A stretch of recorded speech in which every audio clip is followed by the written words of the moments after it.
All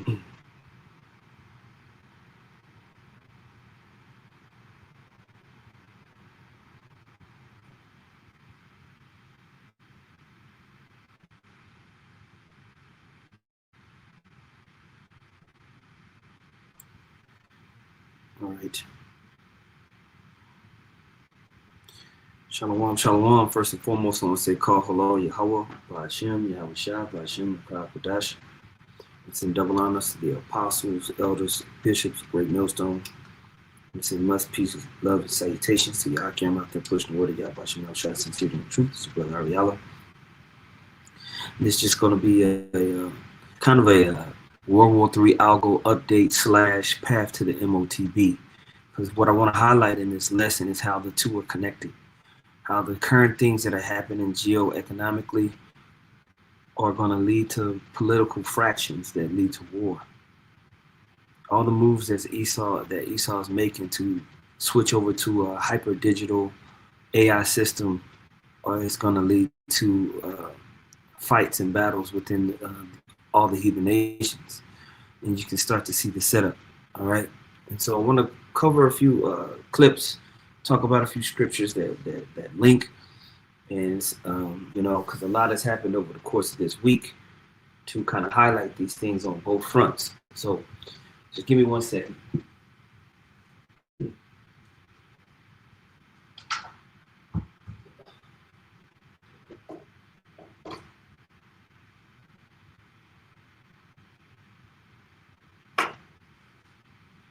Yeah. So yeah, man. As you see, I got Revelation chapter 11 pulled up because we're moving. I'm gonna show the clip of the PXF, the the head of the Secretary of Defense, or the Secretary of War. Now that's what they call him, and his call to arms, basically a call to get prepared for war. He's looking out at the United States military and seeing that they've gotten fat, lazy, and complacent. And he basically cursed all the generals and the admirals and the top brass out in front of the whole world and embarrassed them. And, there is some backlash happening, but when you actually listen to what he was saying, he wasn't wrong. He was like, y'all niggas is too fat, y'all too gay. There's no standard. Everybody looks dusty and crusty, and we're not ready to defend this country. And, if you actually listen to it, I was like, nigga, right?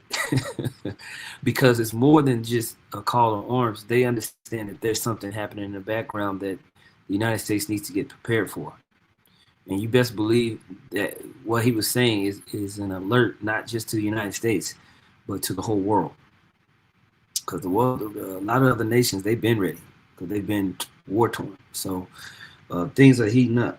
Here in Revelation 11 and 14, it says, the second woe was past, and behold, the third woe cometh quickly.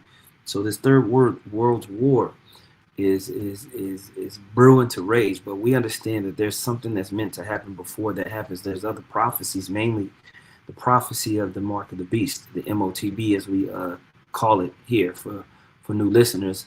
If you hear us say Motb, what we're mentioning is the book of Revelation, the 13th chapter. It's all mentioned in the 14th chapter and the other books in Revelation, where it talks about the mark of the beast. This mark of the beast is going to be a digital chip that's placed in everybody, and it's going to basically rule your world and be your AI angel that governs your reality.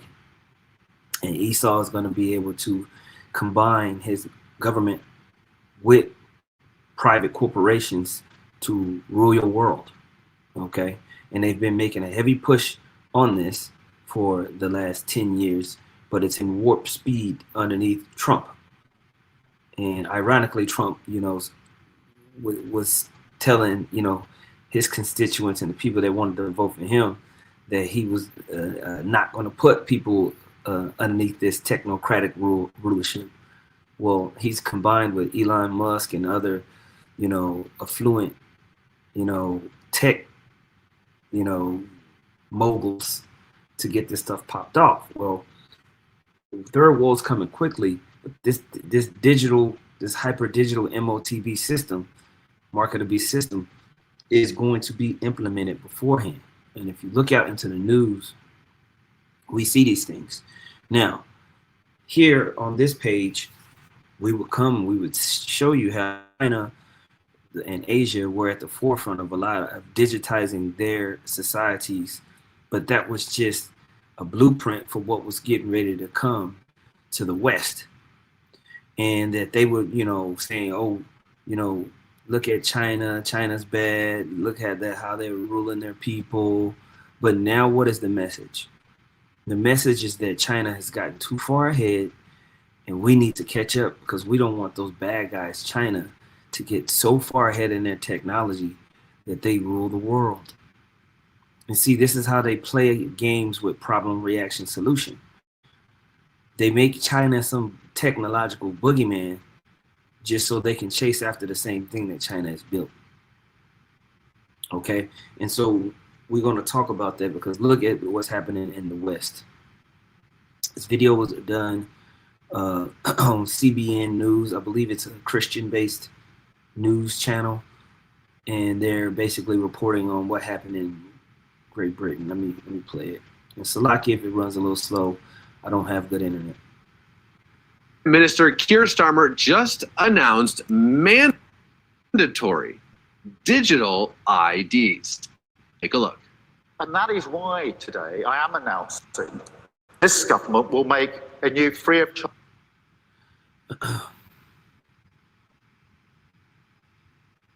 Now, I tried to make sure that these were uploaded beforehand. Charge digital ID mandatory for the right to work by the end of this Parliament.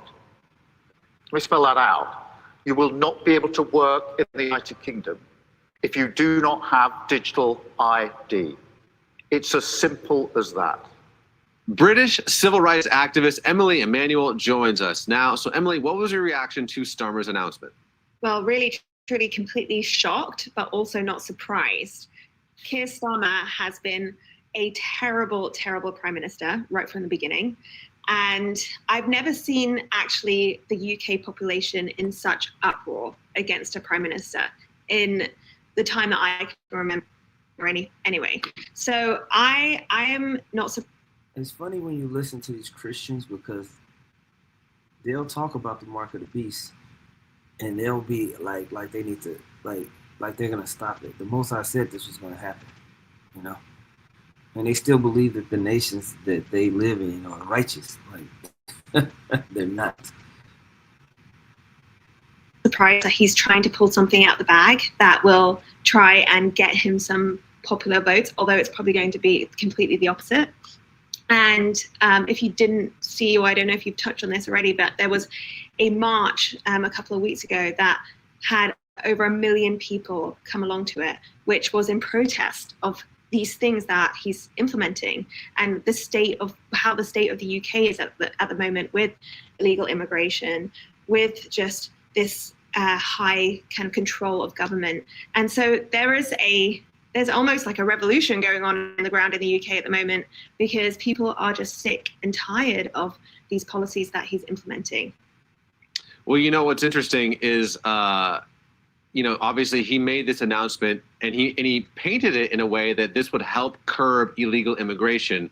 But a lot of people online are saying, wait a second, you're saying these digital IDs where you won't be able to, buy or sell, sounds a lot like what we hear in Revelation 13 when it comes to the mark of the beast. People are wondering, is this like a precursor to that? So let me just read what the Bible actually says about that, and then you can draw the dots together if you think they fit. It also forced all people, great and small, rich and poor, free and slave. So he's reading Revelation 13 and 16. To receive a mark on their right hands or on their foreheads, so that they could not buy or sell unless they had the mark, which is the name of the beast or the number of its name. Then the next verse says, "This calls for wisdom." So it does. It does seem like a precursor, right? You cannot work without said digital ID. Obviously, I will let. And always these Christians have felt this way. They felt this way with the credit card when it first came out. They felt this way with the Social Security number when it first came out. Elder Yashawamba actually highlights this point in one of his latest videos that he did. But this is these are precursors. These are gradualistic moves to lead into that mark being pushed out there and put inside of you. And this is something that we've been outlined. You know, us that are new.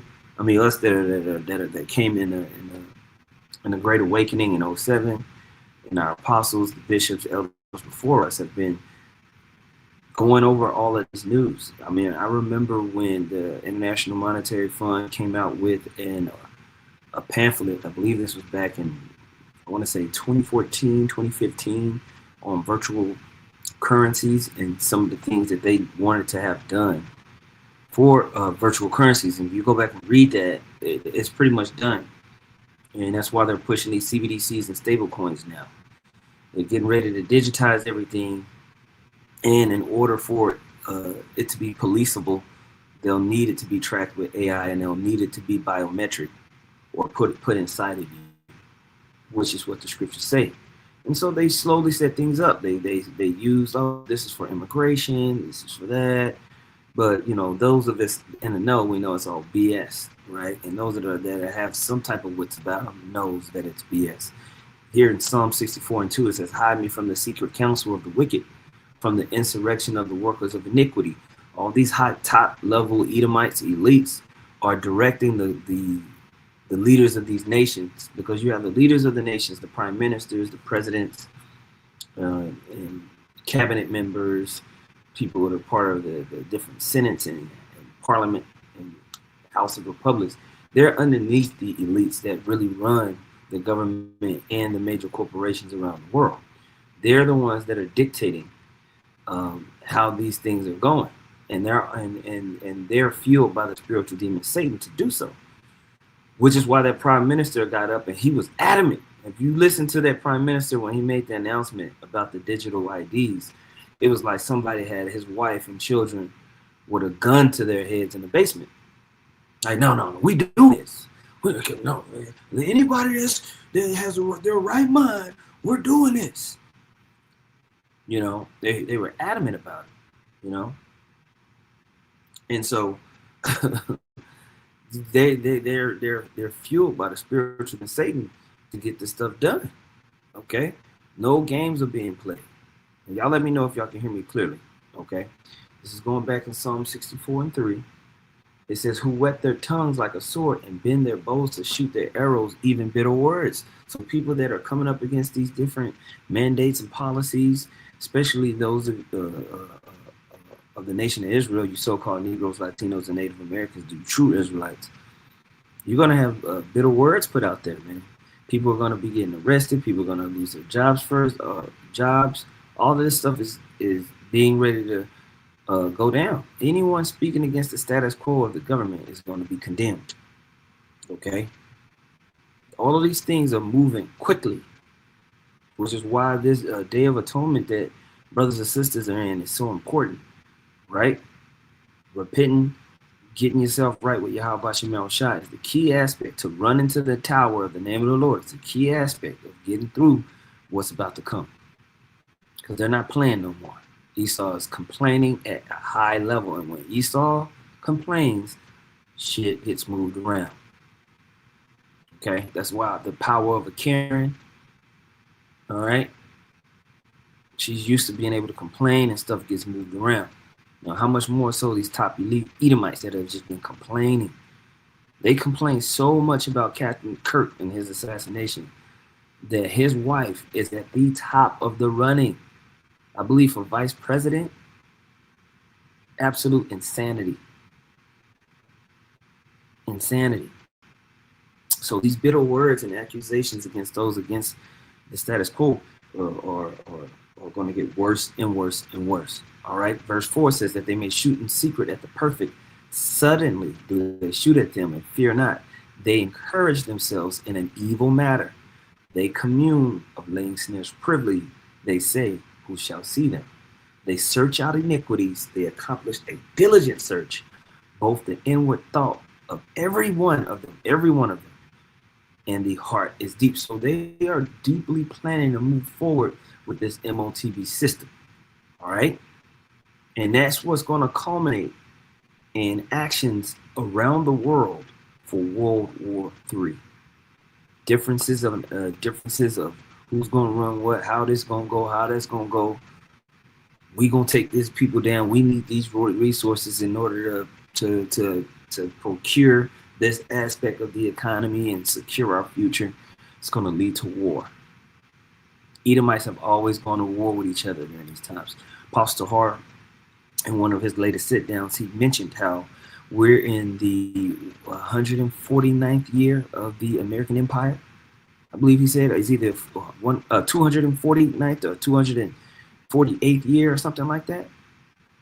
And the average empire lasts 250 years and then it begins to fracture. And one of the first parts of it fracturing is internal wars and battles.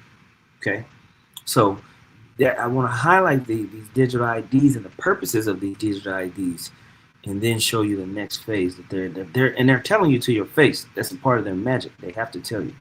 So I'm gonna play the first part of this clip, and then I'm gonna skip. Lord willing, if it works. United States has been talking about it. The UK is really far along in talking about it. I'm aware that some people have heard about it, but don't know the repercussions of this thing happening. And I wanted to kind of share that and give a balanced view. I have my own opinions, but I'd like to know your opinions about this as well. If you haven't heard about digital IDs and programmable money and CBDCs, I'm going to link them all together to show you the big narrative of what's going on right now. And if you enjoy it, hit subscribe and share this video with. I'm not going to play the whole thing because we've already gone over these things on the different algorithms, right? About CBDCs, programmable money, stable coins. I got a particular path for the Motb on stable coins that we put up. Go check it out. We broke it down for you. How they're able to use different aspects of the blockchain to program in whatever they want. And they can come and edit it. Okay. With your friends. So with all this stuff, Charlie Kirk getting shot for having debates, it's insane. The wars that are going on, everything that seems to be happening right now. I do wonder if all of it is a distraction from something, what would that something be? In my mind, one of the things that it could be is the enforcement of digital ID. Because digital ID is a slippery slope when combined with these other features. My name's Lewis. I've been in crypto and blockchain for almost 10 years at this point, and I've seen the evolution personally, firsthand, of crypto, which is supposed to be anti-government, like decentralized, all the way through to how crypto is now starting to be controlled and utilized against us. I've seen the whole journey. And they've done a good job of actually keeping what's understood as decentralized networks, but using authoritarian powers to control the decentralized, meaning there's no centralized unit of power, a place of power, right? But if you have if you can't get in, like if you can control and regulate the exchanges, so you can't even get crypto unless you go through the centralized exchange, well, then you centralized it. Or if all the decentralized, what we call tokenomics, the governing regulatory aspects of the coins that you use are controlled by the government, you have a centralized authority that controls and commands a decentralized network. So it's centralized. So they use a lot of these different terminologies to confuse people. Okay. Journey. And I've reported on that on this channel for the last 3 or 4 years. I feel like I've got a pretty good grasp on how this all operates. And I want you to have a good understanding as well, because even if you're 20 or 75 or 80, you need to know this stuff. Otherwise, you'll be taken for a ride, potentially. So you need to know all the facts. I'm not going to try and express too much of my opinion. I'm going to skip ahead. He's breaking down different types of retail crypto. CBDCs are going to be in full force all across the world. By the way, if you didn't know, it's coming. Now, every country is going to have the ability to program their money according to how they want their money to be. They're going to not only program their institutional CBDC and how these banks transfer money to each other, but they're also going to program how the retail CBDC is as well. So let's look at some examples of that.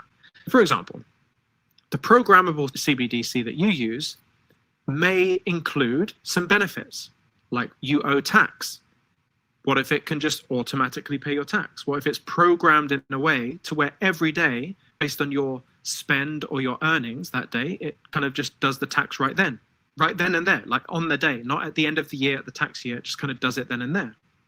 What if all of your subscriptions, for example, that you pay for, what if those are handled just per usage? So you're watching Netflix and you watch a movie, depending on how many minutes you watch, it charges you for the amount of minutes you've watched Netflix, not the monthly billing cycle. Money in this new world will move very fast, and getting paid at your job every month is going to be a thing of the past. You'll get paid by the hours that you've actually worked that day, and you'll get paid instantaneously. The problem is that recently we have seen you can actually get killed for the words that you speak. You don't have to do anything to anyone. You can get killed for speaking. And this is bipartisan. This is not good, right? This is terrible.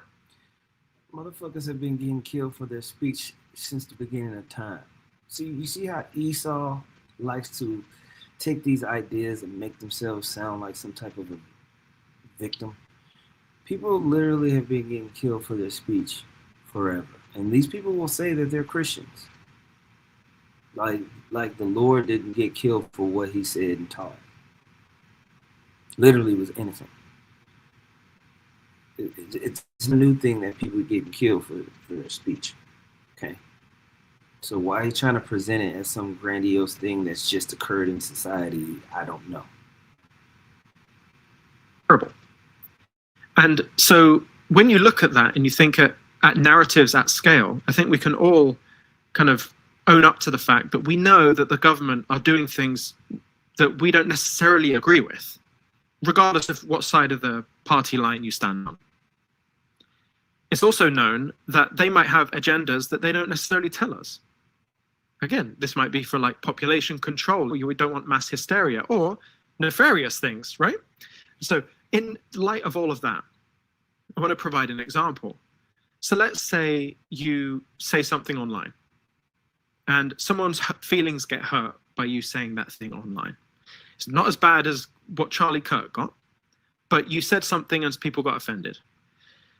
Well, we've seen recently in the UK where you can say something on Facebook and get arrested. That's an actual thing. And what they're saying to get arrested really is hurting people's feelings, and they get arrested. And they've been ramping this up, though. You know, this is how we know. We talk about the famine of the word. If somebody wants to put famine of the word scripture up there in the chat, you can. But they've been ramping up on charging people up, you know, for what they say online. That's why we warn brothers of, you know, what they say. We have to speak in code on certain things and be all goofy because the algorithm will pick it up and, you know, do whatever. But what he's leading into is with these CBDCs being able to control how you buy or sell, they can really jack your life up with programmable money. And that's what they want. They want total control. I want to extrapolate that out. Let's say in 10 years' time that happens again, and the government don't like something that somebody said online, and instead of sending them to prison, what if they restricted the payments of that person? Because they can restrict via programmable money. They can literally program the money that that person has because they know their brick card identification. They control the CBDCs. They can essentially say to that person, you can't spend your money. We won't let you spend your money. It won't be possible to spend money outside of a 10-minute radius of your house. What if we drive electric cars, for example, and your car kind of isn't allowed to go past a certain barrier of a radius? It's interesting because those are more nefarious ideas, but I wanted to explain it like that because it is pretty drastic. Of course, there's going to be lots of benefits to this as well. There's going to be compelling arguments for you to join this retail CBDC and get a brick card and start using brick coin. There will be compelling arguments to do so. One of those compelling arguments that I know for sure that will be the thing that onboards most people is this concept of universal basic income. Universal basic income is this whole idea that everyone, regardless of who you are or what you have, will receive a certain amount of money every month or every so often, every year. This is almost like an extreme version of the benefit system that we have. So currently, the benefit system allows people to be paid for not working because they're incapacitated or they're unable to work. But universal basic income is a step further than that, where they say, well, let's pay everyone a flat fee to reduce the strain of these other things. They'll make arguments like for increased mental health, for increased creativity. The main thing that they're going to use is unemployment and the advent of artificial intelligence taking up a lot of these jobs. So what they'll do is they'll say anybody that signs up for this digital ID, a component of that ID is going to be a stipend that you'll receive. And it's going to come from the profits that AI is generating.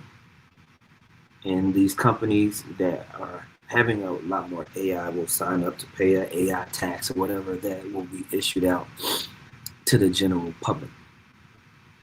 Right? And so and that's how you'll be able to onboard a lot of these people into these programs, especially women.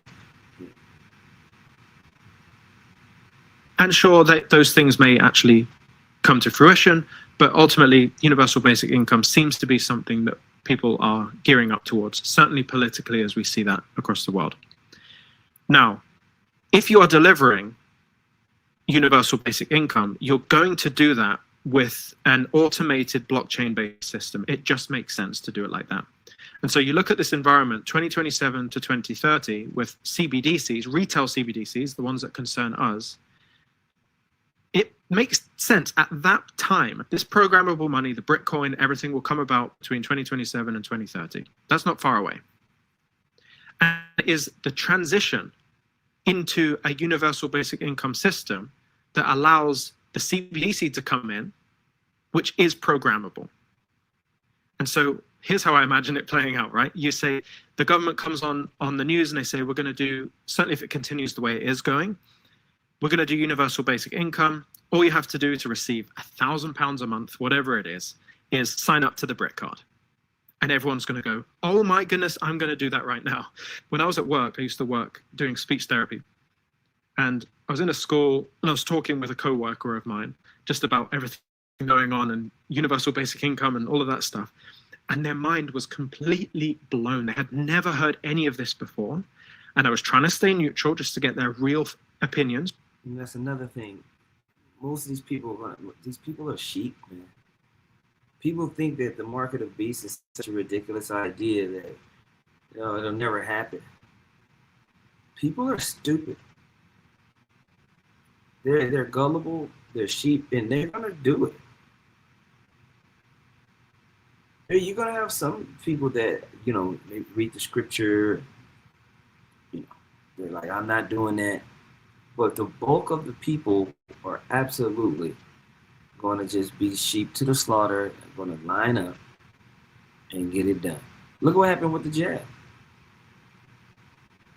Okay? How much more so when it comes to being able to buy and sell and conduct your daily life. Right now, people are complaining about unemployment, inflation. Okay? Right now, there's a mass exodus of people leaving America. They're working remotely and living in other countries. All they need is a internet connection. Because they just can't take living in America anymore. It's too expensive. Unless you're going to move to North Dakota, then that might be too expensive.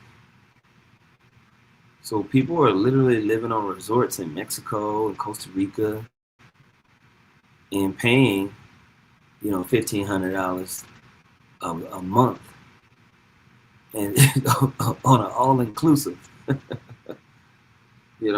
maybe $2,500 a month on an all-inclusive, because it's cheaper, So when it comes to this universal basic income and all that, people are going to line right up for it. Easy work. It's because I was doing research basically here.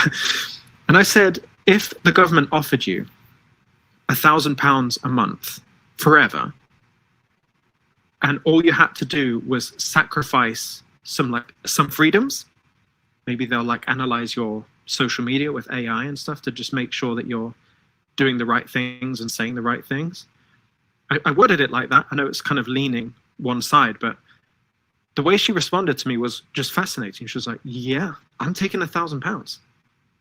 And that's up to her. Like, that's completely fine. Do whatever you want. Seriously, do whatever you want. But it was interesting to me, based on all the context that I'd provided to that point, for her then to just fold. It was fascinating to me, and it's indicative of what's going to happen across the entire population. The entire population will look at universal basic income and look at the freedoms that they're going to sacrifice, even ignore the freedoms that they'll sacrifice, just to get that little bit of money extra. Yep, 100%. And so this video is called 98% of People Have No Idea What This Means by Lewis Jackson. And if you want to go and learn more about CBDCs and stuff like that, he's breaking that down. All right, and I'm going to end some of these clips because it slows my computer down. Let's go here. Next clip.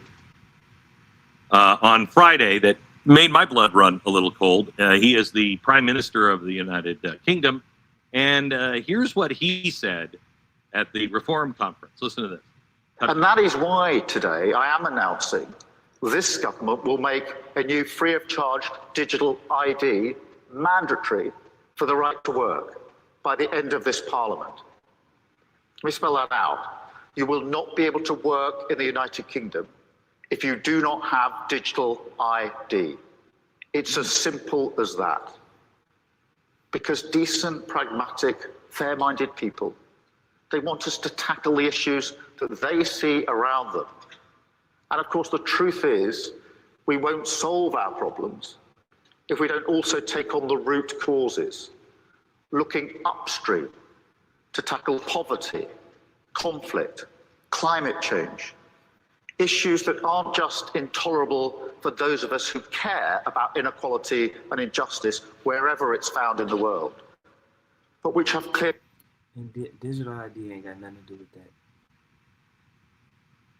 Digital ID literally has nothing to do with anything the fuck he's talking about.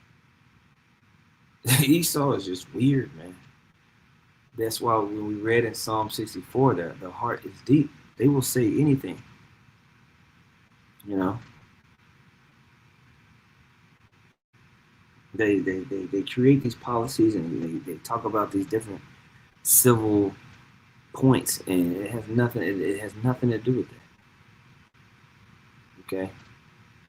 Consequences for our own citizens. Wow, that is fantastic. So let me just tell you what he's saying here. First of all, it's a new free service from the government, so you know it's free. It's me, of course. But he's saying that they have a problem in Europe. See if you can relate to this at all.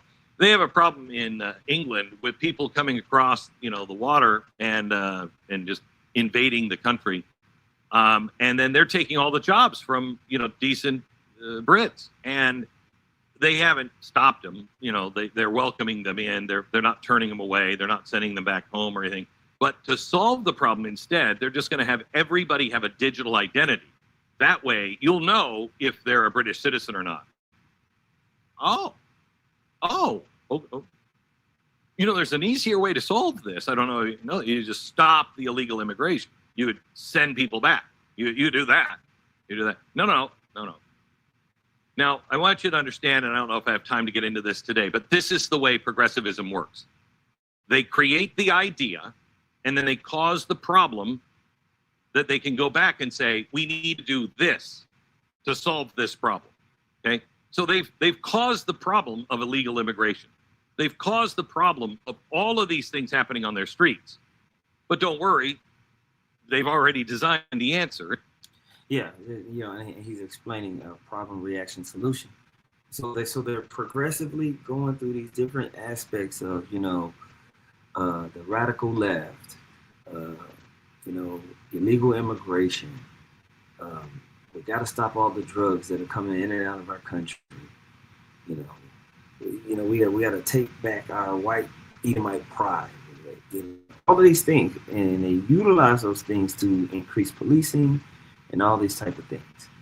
All right, but it's all got to be ran through a system. And that system is the Motb, right? And it's digital identity. Now, it was just voted in Switzerland, and Australia already has it. Okay, so let me just give you an idea of digital identity. This is from the World Economic Forum.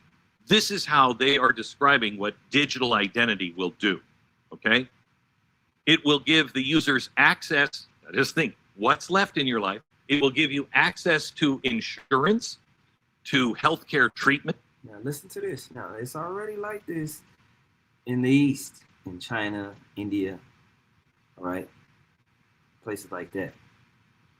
But they've already walking it through the West.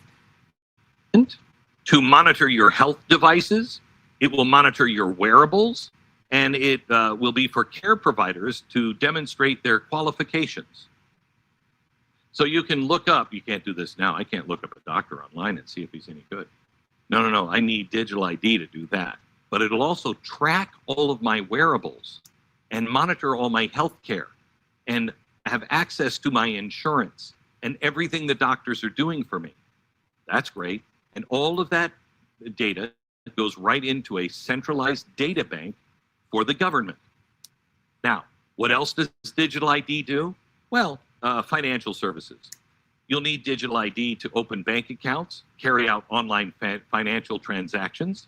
Food and sustainability. For farmers and consumers, you can verify where the produce is coming from to enhance the value and traceability in supply chains. For travel and mobility, your digital ID will help you book trips. It will help you go through the border control between countries and regions. On humanitarian response, it will give you the access to services to demonstrate qualifications to work in a foreign country. E-commerce, you'll need your digital ID to be able to shop, to conduct business transactions, and have access to secure payments. On social platforms, your new digital identity will protect you for your social interactions, to access third-party services. So to access third-party services, different companies and stuff like that. These are all the precursors. Rely on social media logins. Your e-government, that will allow you as a citizen to access and use services, to file taxes, to vote, and to collect benefits. And the whole thing is going to be, what do you have to hide? You know, if you're not a criminal, what do you have to hide? This is going to make everything more convenient, more better. All right. Daniel 8:25 in NLT. He will be a master of deception and will become arrogant. He will destroy many without warning. And he will even take on the princes in battle, but he will be broken, though not by human power. So, we read that scripture talks about through peace he shall destroy many. So they're going to use the different policies and everything like that to format this stuff, man. It's not a game. It's not a game. With your telecommunications, it will help you, the user of digital ID, to own and use devices for service providers to monitor those devices and data on the network. And telecommunications also to monitor devices and sensors transmitting such data as energy usage, air quality, traffic congestion, all of those things. So you can see how helpful it's going to be. It will be in every aspect of your life. Now, the only thing that this leaves out is a digital currency. But digital ID lays all the framework. So then the government can say we have a digital ID, and it fits right in with your digital identity. And that's just going to track everything you spend every dime on. But because you have digital identity, it will also help you, spend your money, where you can spend it, where you can't spend it. It will have complete control and oversight of your entire life.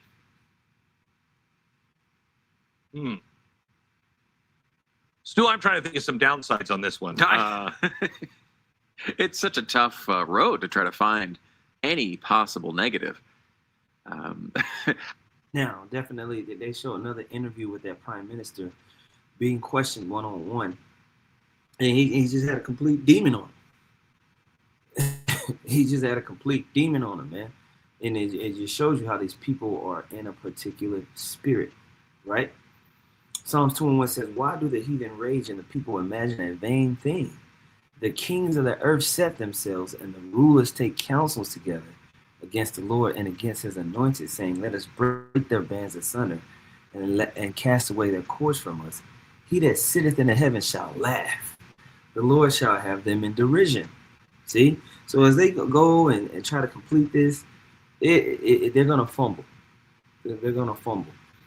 I want to read this that I've typed into Grok just to show the parallels. I meant to read this in another lesson, but I forgot, so I'm going to read it right now.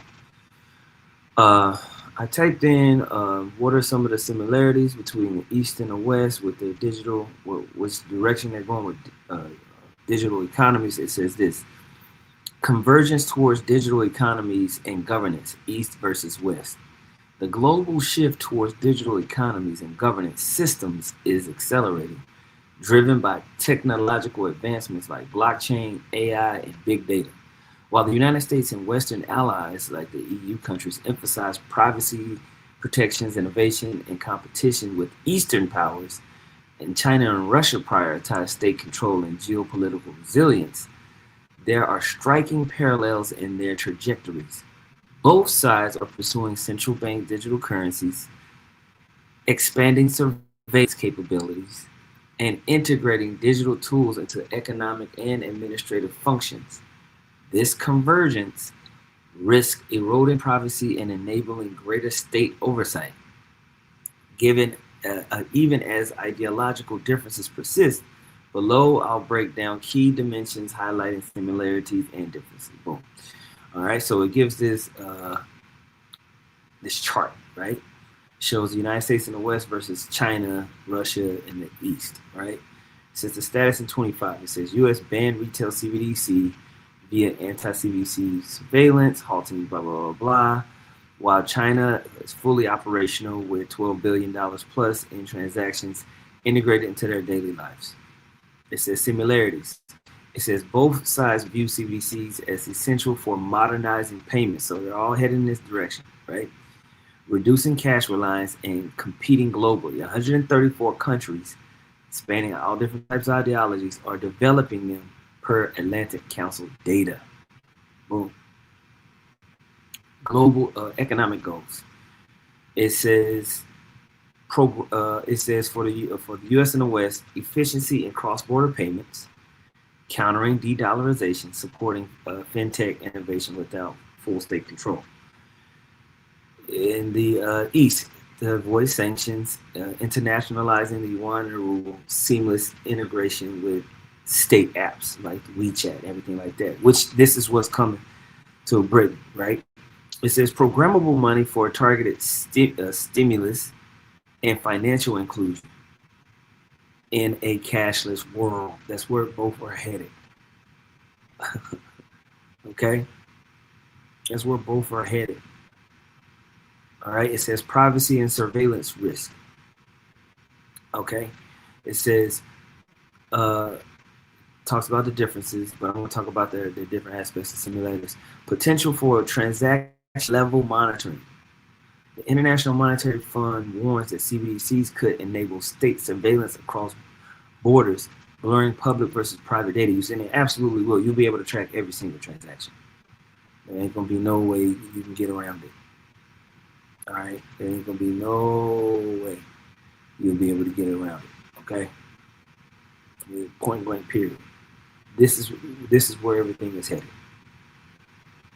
Okay? Point blank period. But what's going to happen when all these nations are doing this shit, bro? They're going to argue about it.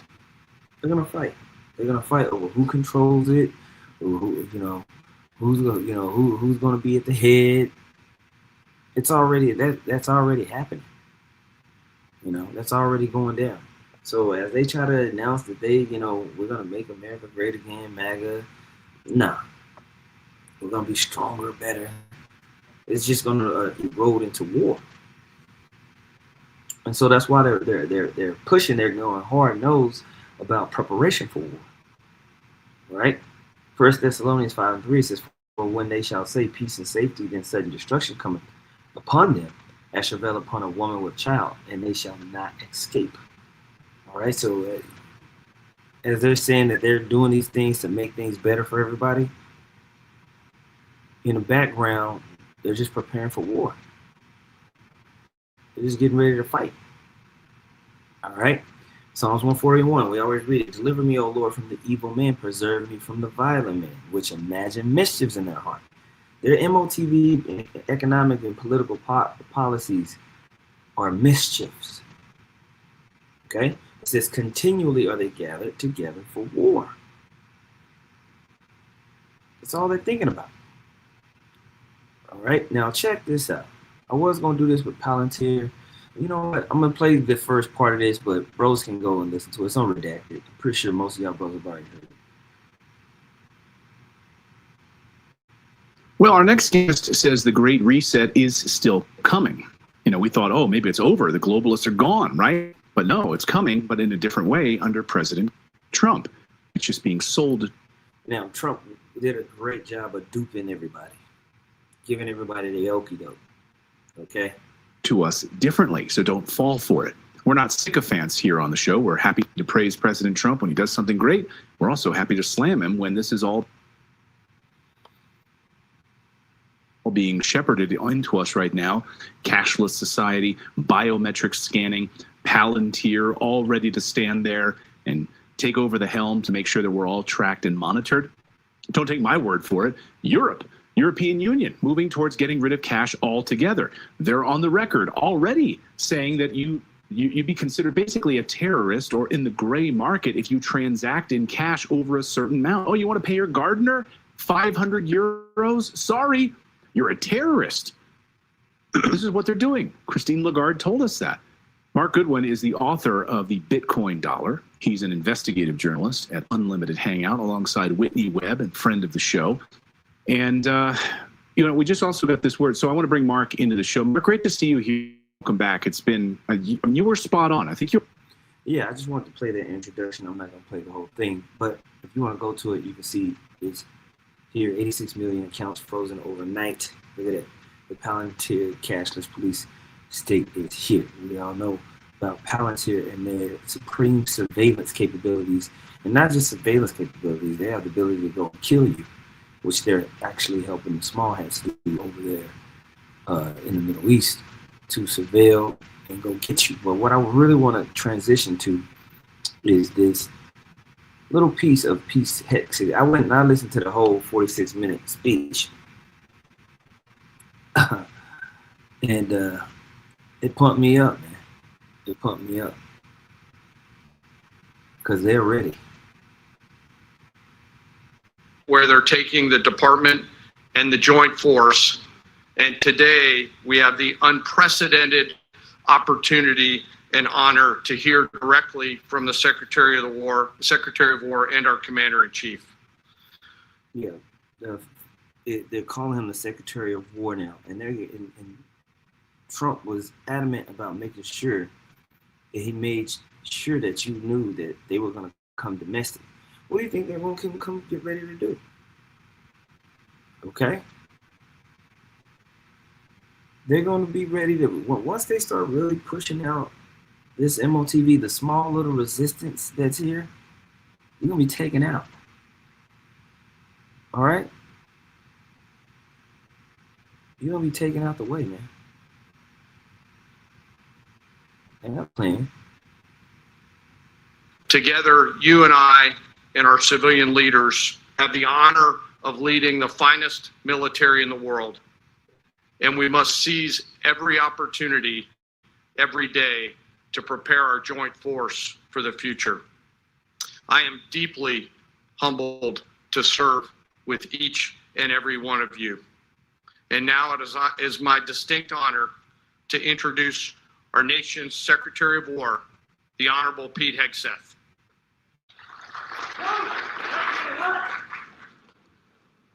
Mr. Chairman.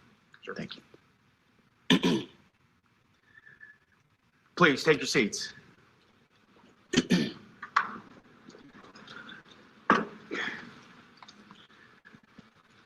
Well, Mr. Chairman, the Joint Chiefs, generals, admirals, commanders, officers, senior enlisted, NCOs, enlisted, and every member of our American military, good morning. Good morning and welcome to the War Department, because the era of the Department of Defense is over. You see, the motto of my first platoon was those who long for peace must prepare for war. This is, of course, not a new idea. This crowd knows that. The origin dates to the 4th century Rome and has been repeated ever since, including by our first commander-in-chief, George Washington, the first leader of the War Department. It captures a simple yet profound truth. To ensure peace, we must prepare for war. From this moment forward, the only mission of the newly restored Department of War is this: warfighting, preparing for war and preparing to win, unrelenting and uncompromising in that pursuit. Not because we want war, no one here wants war, but it's because we love peace. Now, that was the biggest lie you'd have never heard. He couldn't even say it right. No one here wants war. That's all they want is war. Would you read the scripture that literally defines them? They're continually gathered together for war. Always. All right. So now they got all this stuff going on. So I'm just gonna accept that. So hopefully it doesn't give me a problem.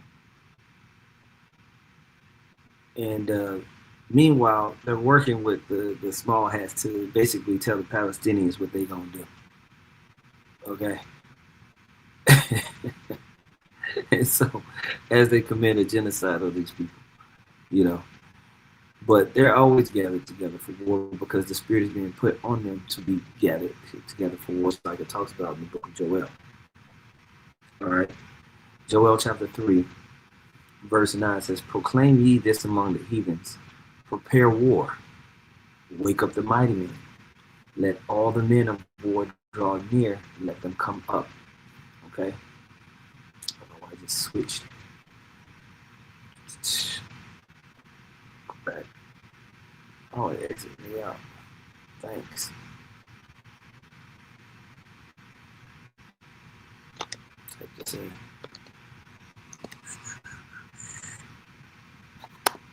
Appreciate that.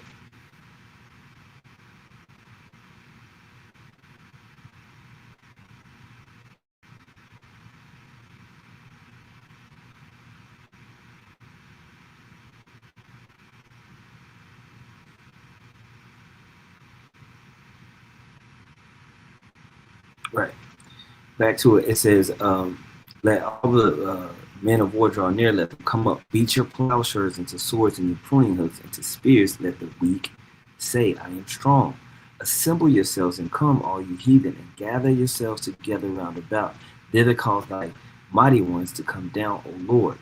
Let the heathen be awakened and come up to the valley of Jehoshaphat, which means Yahweh's judgment. For there will I sit to judge all the heathen round about. So as they're preparing their troops to come over here and box everything domestically, they're also got international pursuits. There was just an article that went out that talked about how they get ready to bomb Venezuela over the drugs. They have this whole issue about this peace plan that they want to ferment in Gaza. Okay, it says after Israeli Prime Minister Benjamin Netanyahu threw his support behind the U.S. peace plan for Gaza, the question is now whether Hamas will agree. Hamas faces a bitter trade-off. The proposal demands that the militant group effectively surrender in return for uncertain gains. See? But if it rejects the deal, the U.S. could give Israel an even freer hand to continue its punishing campaign in the already devastated territory. Under the proposal, the militant group would have to disarm in return for an end to fighting. humanitarian aid for Palestinians and the promise of reconstruction in Gaza, because they want that region. They want that region for the next economic plan. All right, and this is why all the heathen round about are going to be continually gathered together for war. When they did the indiscriminate bombing on, what was it, Qatar,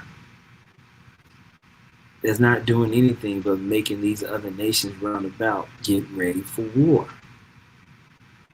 Okay? And they've been scheming on that little strip in the Golan Heights for some time. All right? It says, but the proposal has only a vague promise that someday, perhaps, Palestinian statehood might be possible. For the foreseeable future, Gaza and its more than 2 million Palestinians will be put under international control. An international security force would move in, and a board of peace headed by Trump and former British Prime Minister Tony Blair, where did this nigga come back from, would oversee Gaza's administration and reconstruction. The territory would remain surrounded by Israeli troops. All right, so we read the scripture all the time in the book of Micah, how they covet fields and they take them by violence. They covet a man and his heritage. All right, this is what they do. They plot and scheme. You know. But all of this is in the backdrop of what they want to do with this Motb. They want these different places. They want to secure different, economic resources. That's why they want Venezuela. They want to be able to control South America and the people there and implement and push in the type of economy that they want. They don't want any type of resistance when they make this transition. And they get ready to go ahead and make that transition. It's here. All the stuff is here. But it's going to do nothing but force more fighting, more war, and end up into World War III. Because even the allies are going to fight each other. These so-called EU allies are going to fight each other. Micah 2:1 says, woe to them that devise iniquity and work evil upon their beds when the morning is light. They practice it because it is in the power of their hand. They covet fields and take them by violence, and houses and take them away. So they oppress a man and his house, even a man and his heritage.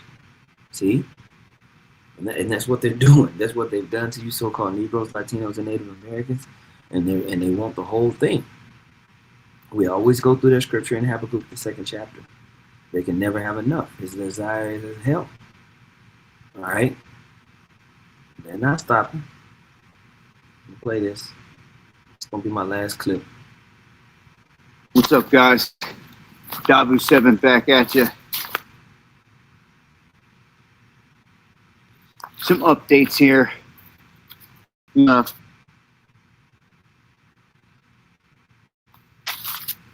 Had this big meeting go down Come on now. that I told you about that Hexeth was having.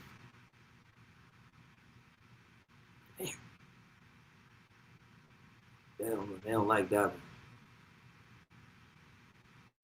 With troops and all the generals. Well, apparently they put out a few little clips showing kind of what they were talking about in there, but it's like throwing a bone to a dog, for the people out there to chew on, because the real stuff is never shown on camera.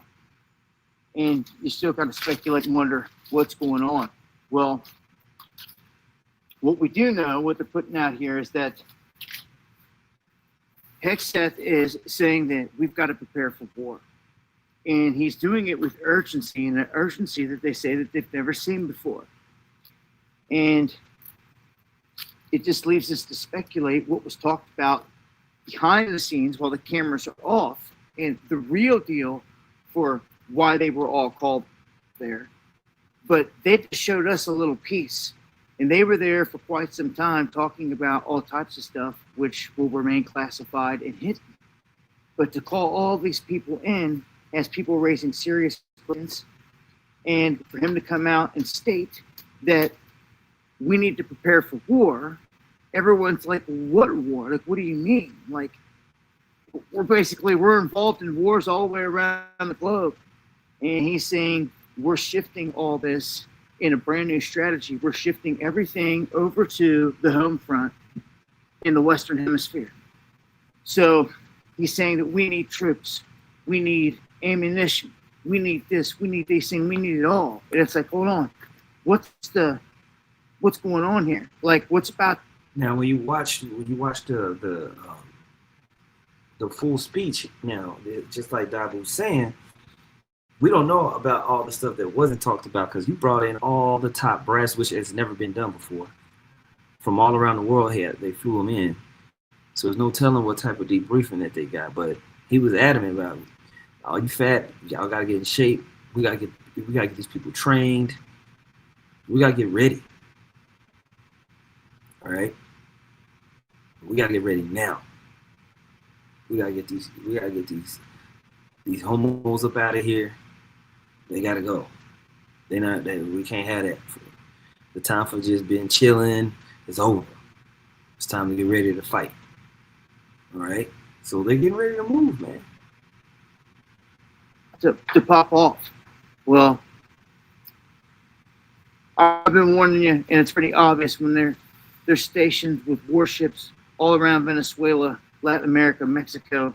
They've yet to even really start striking. And he's acting like, the war's coming here to us, in that we must prepare. So that's what I've seen out of all this. Join me on the live stream where I can break this down in greater detail on live Monday, Wednesday, Friday night. Yeah, so, they're getting ready to make a movement. They're getting ready to shift into this digital economy. And anybody that's coming up against it, they're going to take out. Meanwhile, all across the world, as all these other nations get ready to do the same damn thing, it's going to be nothing but absolute chaos out here, bro. So we're coming into the next stage of these last few prophecies popping off, man. Brothers have been watchmen. Brothers have been documenting it as we going through the prophecies, going through the scriptures, breaking it down. All right. Hope y'all brothers and sisters had a beautiful day of atonement and stayed in the spirit, anointed yourselves, everything like that. Because right now you're going to need the spirit to be with you. All right. We don't have anything to fear except for Yahweh Shem Shah. But we definitely keep our eyes on these things, man. So with that being said, I'm going to say, call hello, Yahweh Ba'ashem, Yahweh Shah, Ba'ashem, Kadash. All right. Double honors to the apostles, elders, bishops of Great Millstone. Much peace, love, and salutation to y'all. I'm out there pushing the word of Yahweh Ba'ashem, Shah, sincerely and truth. Shalom.